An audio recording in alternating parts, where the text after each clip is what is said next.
ગેરકાયદેસર દબાણ મુદ્દે ભાજપ કોંગ્રેસના ધારાસભ્ય સામે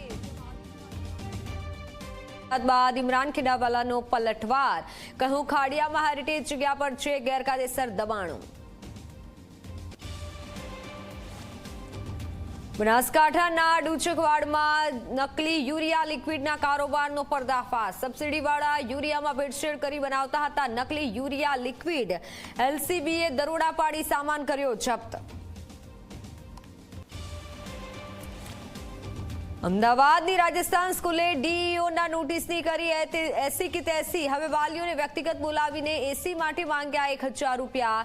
ઝી 24 કલાકના અહેવાલ બાદ ડીઈઓએ આપ્યા તપાસના આદેશ।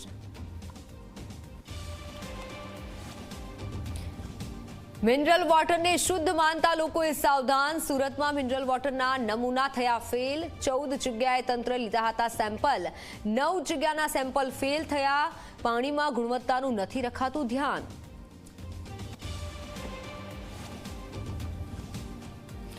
રાજ્યમાં હવે વીજળી થશે સસ્તી। રાજ્ય સરકારે વીજળીના ફ્યુઅલ ચાર્જમાં કર્યો ઘટાડો। યુનિટ દીઠ 40 પૈસાનો ઘટાડો કરાતા વીજળી હવે સસ્તી થશે। છેલ્લા 3 મહિનામાં ગ્રાહકોને 1120 કરોડનો ફાયદો થશે।